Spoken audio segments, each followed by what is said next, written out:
Bonjour à tous et bienvenue dans ce deuxième épisode de la série où je refais l'identité graphique d'une entreprise ainsi que le site web. Dans le premier épisode, on s'était surtout penché sur l'entreprise, ce qu'elle faisait en elle-même, donc on s'était renseigné sur pas mal de choses. Ensuite, on avait commencé donc à définir la charte graphique, on avait donc déjà trouvé les palettes de couleurs ainsi que la typographie. Et du coup, dans cette vidéo, nous nous attaquerons surtout à la conception donc, du logo et également les différentes icônes qui seront présentes sur le site web.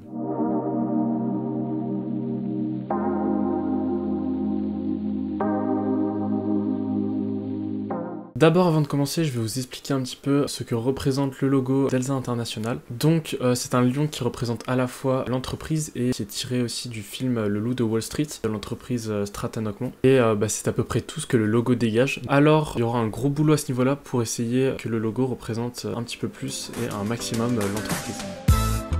Alors pour cette création de logo, j'ai tout d'abord commencé par me mater le Loup de Wall Street pour enfin savoir à quoi se référencie le logo. Ensuite, étant donné que le lion c'est vraiment l'élément principal de notre logo, je suis parti voir quelques articles sur sa signification pour essayer de trouver le maximum de pistes à exploiter sur notre logo. Et je suis tombé sur quelque chose de vachement intéressant. En gros, je vous explique, dans le game de la savane, les lions qui possèdent la plus belle crinière et la plus imposante sont un petit peu les kings et intimident beaucoup plus leurs concurrents. Et je me suis tout simplement dit que je pouvais faire un petit peu pareil avec Elsa International, c'est-à-dire faire une crinière avec 4 mèches qui représentent donc les 4 atouts de l'entreprise. Et du coup, il y aura une mèche pour les compétences, une autre pour l'expérience, une autre pour les partenaires et enfin une dernière pour les réseaux. Ensuite, je suis directement passé sur papier pour essayer plusieurs croquis, mais j'ai très vite abandonné l'idée en vue de mes résultats.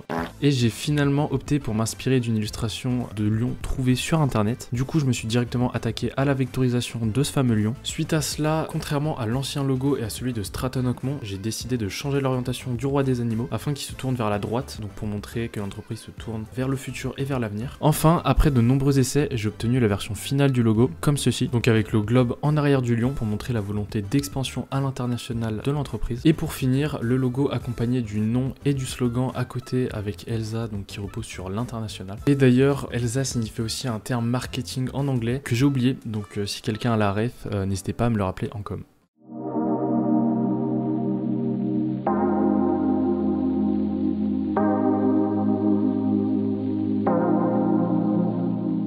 Après avoir bien avancé sur la conception du logo, je vais maintenant m'attarder un petit peu sur les icônes. Du coup, pour cela, j'ai pris sur internet quelques icônes sur lesquelles je pourrais me baser pour tout simplement représenter la compétence, l'expérience, le réseau et les partenaires. Je vais commencer à travailler tout ça maintenant.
En plus des icônes d'atouts de l'entreprise, j'en ai profité pour faire toutes les autres icônes qui nous serviront un petit peu plus tard pour la mise en place du site web. Je vais donc vous montrer tout ça. Tout d'abord, on a les icônes qui seront surtout dans le header, donc d'email, de téléphone et de localisation.